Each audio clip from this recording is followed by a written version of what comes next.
Good evening from the campus of Lynn University here in Boca Raton, Florida. This is the fourth and last debate of the 2012 campaign, brought to you by the Commission on Presidential Debates.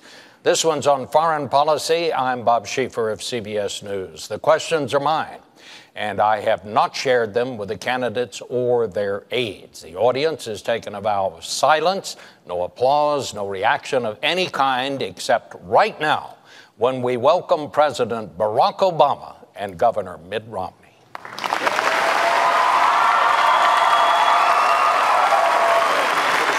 President, good to see you again.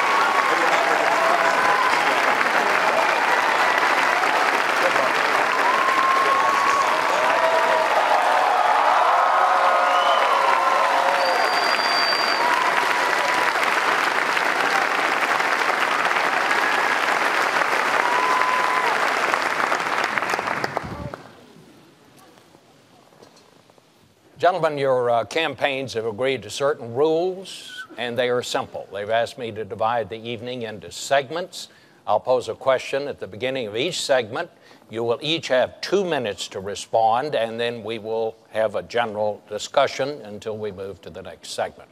Tonight's debate, as both of you know, comes on the 50th anniversary of the night that President Kennedy told the world that the Soviet Union had installed nuclear missiles in Cuba, perhaps the closest we've ever come to nuclear war. And it is a sobering reminder that every president faces at some point an unexpected threat to our national security from abroad. So let's begin. The first segment is the challenge of a changing Middle East and the new face of terrorism. I'm going to put this into 2 segments, so you'll have 2 topic questions within this one segment on that subject. The first question, and it concerns Libya. The controversy over what happened there continues. 4 Americans are dead, including an American ambassador. Questions remain. What happened? What caused it? Was it spontaneous? Was it an intelligence failure? Was it a policy failure? Was there an attempt to mislead people about what really happened? Governor Romney, you said this was an example of an American policy in the Middle East that is unraveling before our very eyes. I'd like to hear each of you give your thoughts on that. Governor Romney, you won the toss. You go first. Thank you, Bob, and thank you for agreeing to moderate this debate this evening. Thank you to Lynn University for welcoming us here. And Mr. President, it's good to be with you again. We were together at a humorous event a little earlier, and it's nice to maybe be funny this time, not on purpose. We'll see what happens. This is obviously an area of great concern to the entire world and to America in particular, which is to see a complete change in the structure and the environment in the Middle East. With the Arab Spring came a great deal of hope that there would be a change towards more moderation, an opportunity for greater participation on the part of women in public life and in economic life in the Middle East. But instead, we've seen in nation after nation a number of disturbing events. Of course, we see in Syria 30,000 civilians having been killed by the military there. We see in Libya an attack apparently by, well, I think we know now, by terrorists of some kind against our people there. 4 people dead. Our hearts and minds go to them. Mali has been taken over, the northern part of Mali, by al-Qaeda type individuals. We have in Egypt a Muslim Brotherhood president. And so what we're seeing is a pretty dramatic reversal in the kind of hopes we had for that region. And of course, the greatest threat of all is Iran, 4 years closer to a nuclear weapon. And we're going to have to recognize that we have to do as the president's done. I congratulate him on taking out Osama bin Laden and going after the leadership in al-Qaeda. But we can't kill our way out of this mess. We're going to have to put in place a very comprehensive and robust strategy to help the world of Islam and other parts of the world reject this radical, violent extremism, which is, it's certainly not on the run. It's certainly not hiding. This is a group that is now involved in 10 or 12 countries, and it presents an enormous threat to our friends, to the world, to America long term, and we must have a comprehensive strategy to help reject this kind of extremism. Mr. President. Well, my first job as Commander-in-Chief, Bob, is to keep the American people safe. and that's what we've done over the last 4 years. We ended the war in Iraq, refocused our attention on those who actually killed us on 9/11. And as a consequence, al-Qaeda's core leadership has been decimated. In addition, we're now able to transition out of Afghanistan in a responsible way, making sure that Afghans take responsibility for their own security. And that allows us also to rebuild alliances and make friends around the world to combat future threats. Now, with respect to Libya, as I indicated in the last debate, when we received that phone call, I immediately made sure that, number one, we did everything we could to secure those Americans who were still in harm's way. Number two, that we would investigate exactly what happened. And number three, most importantly, that we would go after those who killed Americans and we would bring them to justice. And that's exactly what we're going to do. But I think it's important to step back and think about what happened in Libya. And keep in mind that I and Americans took leadership in organizing an international coalition that made sure that we were able to, without putting troops on the ground, at the cost of less than what we spent in 2 weeks in Iraq, liberate a country that had been under the yoke of dictatorship for 40 years, got rid of a despot who had killed Americans. And as a consequence, despite this tragedy, you had tens of thousands of Libyans after the events in Benghazi marching and saying, America is our friend. We stand with them. Now, that represents the opportunity we have to take advantage of. And, Governor Romney, I'm glad that you agree that we have been successful in going after al-Qaeda. But I have to tell you that your strategy previously has been one that has been all over the map and is not designed to keep Americans safe or to build on the opportunities that exist in the Middle East. Well, my strategy is pretty straightforward, which is to go after the bad guys, to make sure we do our very best to interrupt them, to kill them, to take them out of the picture. But my strategy is broader than that. That's important, of course. But the key that we're going to have to pursue is a pathway to get the Muslim world to be able to reject extremism on its own. We don't want another Iraq. We don't want another Afghanistan. That's not the right course for us. The right course for us is to make sure that we go after the people who are leaders of these various anti-American groups and these jihadists, but also help the Muslim world. And how do we do that?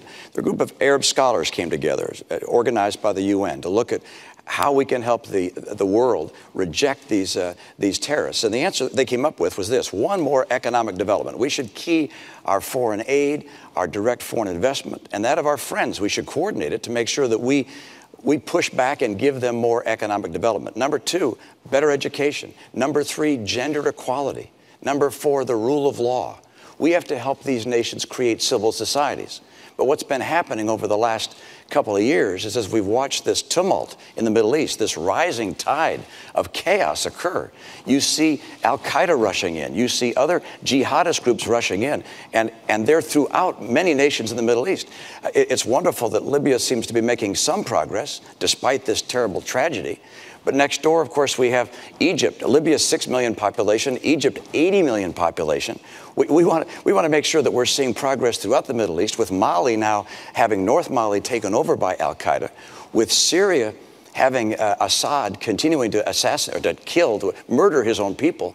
This is a region in tumult, and of course Iran on the path to a nuclear weapon. We've got real problems in the region. But let's give the president a chance. Governor Romney, I'm glad that you recognize that al-Qaeda is a threat, because a few months ago, when you were asked what's the biggest geopolitical threat facing America, you said Russia. Not al-Qaeda, you said Russia. In the 1980s are now calling to ask for their foreign policy back, because the Cold War has been over for 20 years. But Governor, when it comes to our foreign policy, you seem to want to import the foreign policies of the 1980s, just like the social policies of the 1950s and the economic policies of the 1920s. You say that you're not interested in duplicating what happened in Iraq, but just a few weeks ago you said you think we should have more troops in Iraq right now. And the challenge we have, I know you haven't been in a position to actually execute foreign policy, but every time you've offered an opinion, you've been wrong. You said we should have gone into Iraq, despite the fact that there were no weapons of mass destruction. You said that we should still have troops in Iraq to this day. You indicated that we shouldn't be passing nuclear treaties with Russia, despite the fact that 71 senators, Democrats and Republicans, voted for it. You've said that first we should not have a timeline in Afghanistan. Then you said we should. Now you say maybe, or it depends, which means not only were you wrong, but you were also confusing and sending mixed messages both to our troops and our allies. So what we need to do with respect to the Middle East is strong, steady leadership, not wrong and reckless leadership that is all over the map. And unfortunately, that's the kind of opinions that you've offered throughout this campaign, and it is not a recipe for American strength or keeping America safe over the long term. I'm going to add a couple of minutes here to give you a chance to respond. Well, of course, I don't concur with what the president said about my own record and the things that I've said. They don't happen to be accurate. But I can say this, that we're talking about the Middle East and how to help the Middle East reject the kind of terrorism we're seeing and the rising tide of tumult and confusion. And attacking me is not an agenda. Attacking me is not talking about how we're going to deal with the challenges that exist in the Middle East and take advantage of the opportunity there and stem the tide of this violence. But I'll respond to a couple of things you mentioned. First of all, Russia, I indicated, is a geopolitical foe. Not a, Number one, excuse me, it's a geopolitical foe. And I said in the same paragraph, I said, and Iran is the greatest national security threat we face. Russia does continue to battle us in the UN time and time again. I have clear eyes on this. I'm not going to wear rose-colored glasses when it comes to Russia or Mr. Putin. And I'm certainly not going to say to him, I'll give him more flexibility after the election. After the election, he'll get more backbone. Number two, with regards to Iraq, you and I agreed, I believe, that there should have been a status of forces agreement. Did you? True. Oh, you didn't? You didn't want a status of forces agreement? No, what I would not have done is left 10,000 troops in Iraq that would tie us down. That certainly would not help us in the Middle East. I'm sorry. Look, you actually, there was an effort on the part of the president to have a status of forces agreement, and I concurred in that and said that we should have some number of troops that stayed on. That was something I concurred with. That was your posture. That was my posture as well. You thought it should have been 5,000 troops. I thought it should have been more troops. But you know what? The answer was we got no troops through whatsoever. This is just a few weeks ago that you indicated that we should still have troops in Iraq. No, I didn't. I'm sorry. That's just, you made a major speech. I indicated that you failed to put in place a status of forces agreement at the end of the conflict that existed. Governor, here's one thing I've learned as Commander-in-Chief. You've got to be clear, both to our allies and our enemies, about where you stand and what you mean. Now, you just gave a speech a few weeks ago in which you said we should still have troops in Iraq. That is not a recipe for making sure that we are taking advantage of the opportunities and meeting the challenges of the Middle East. Now, it is absolutely true that we cannot just meet these challenges militarily. And so what I've done throughout my presidency and will continue to do is, number one, make sure that these countries are supporting our counterterrorism efforts.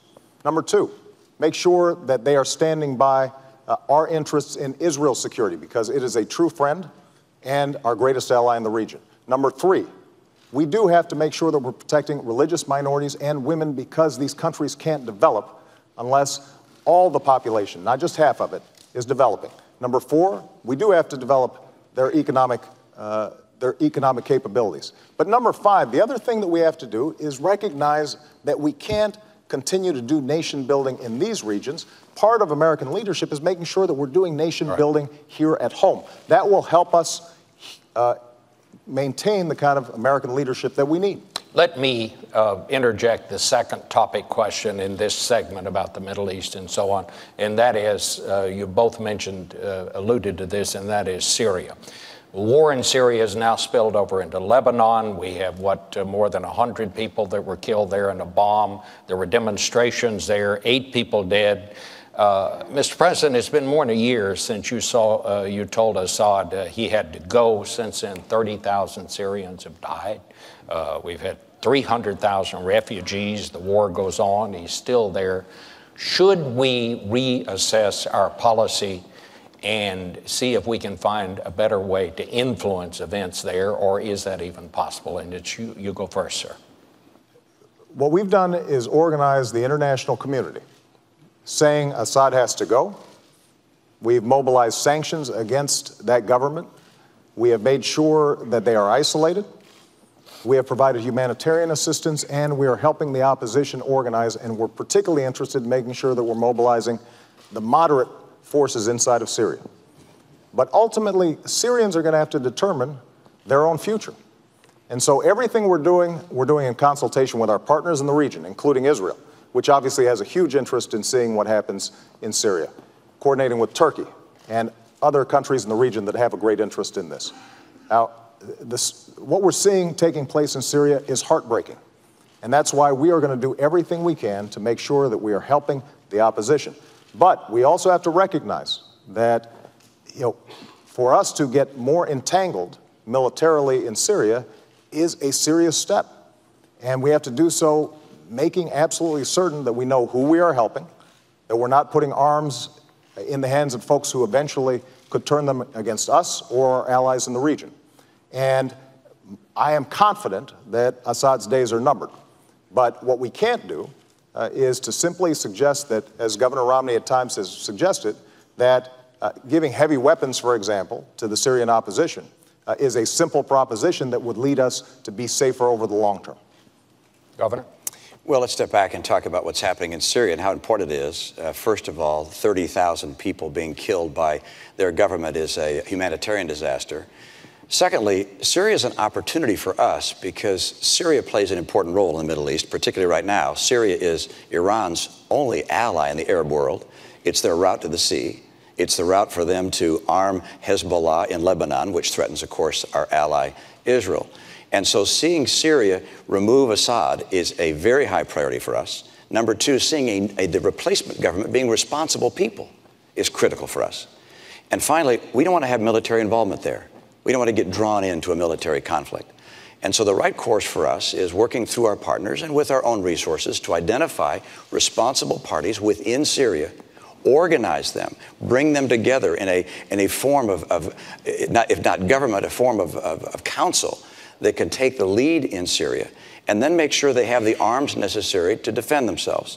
We do need to make sure that they don't have arms that get into the wrong hands, that those arms could be used to hurt us down the road. We need to make sure as well that we coordinate this effort with our allies, and particularly with Israel. But the Saudis and the Qatari and the Turks are all very concerned about this. They're willing to work with us. We need to have a very effective leadership effort in Syria, making sure that the insurgents there are armed, and that the insurgents that become armed are people who will be the responsible parties. Recognize, I believe that Assad must go. I believe he will go.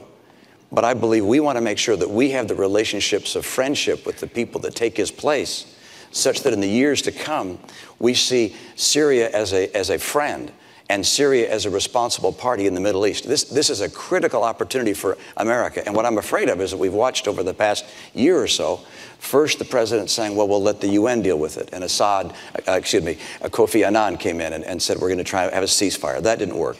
Then it looked to the Russians and said, let's see if you can do something. We should be playing the leadership role there, not on the ground with military. All right. Play the leadership role. We are playing the leadership role.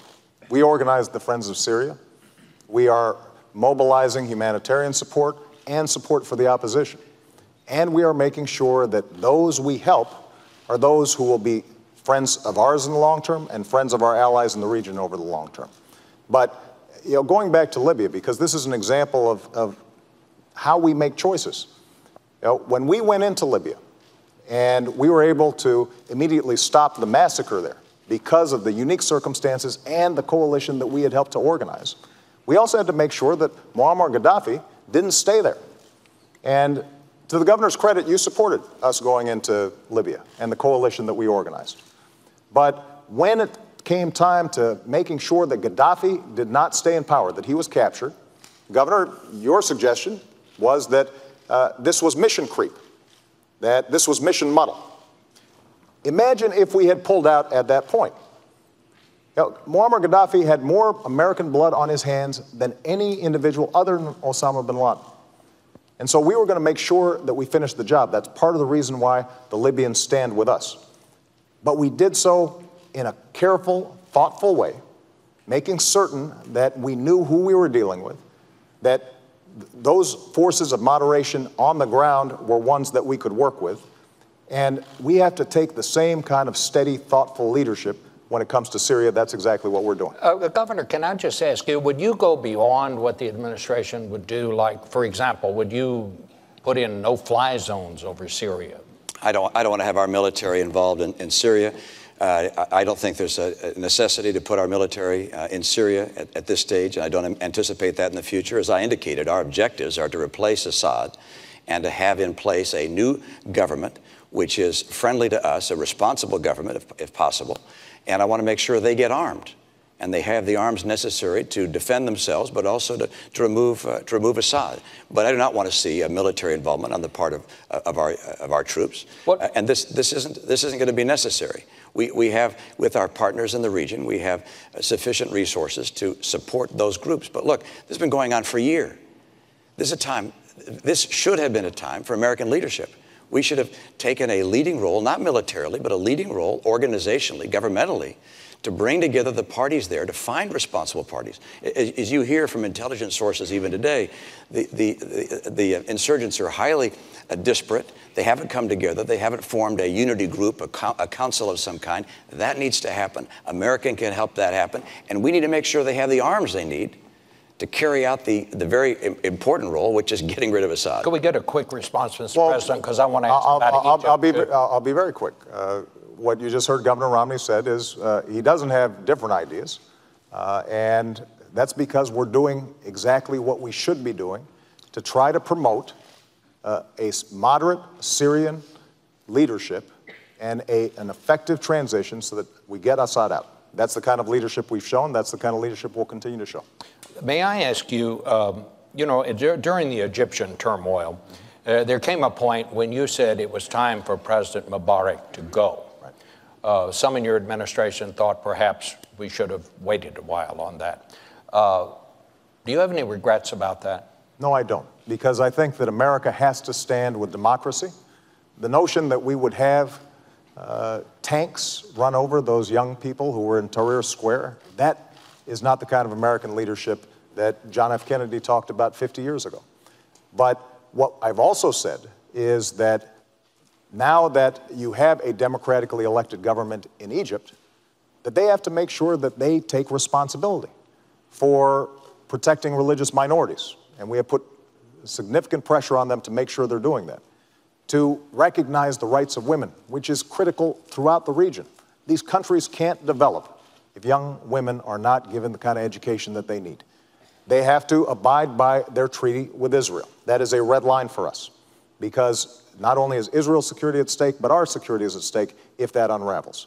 They have to make sure that they're cooperating with us when it comes to counterterrorism, and we will help them with respect to developing their own economy, because ultimately, what's going to make the Egyptian revolution successful for the people of Egypt, but also for the world, is if those young people who gathered there are seeing opportunities. Their aspirations are similar to young people's here. They want jobs. They want to be able to make sure their kids are going to a good school. They want to make sure that they have a roof over their heads and that they have the prospects of a better life in the future.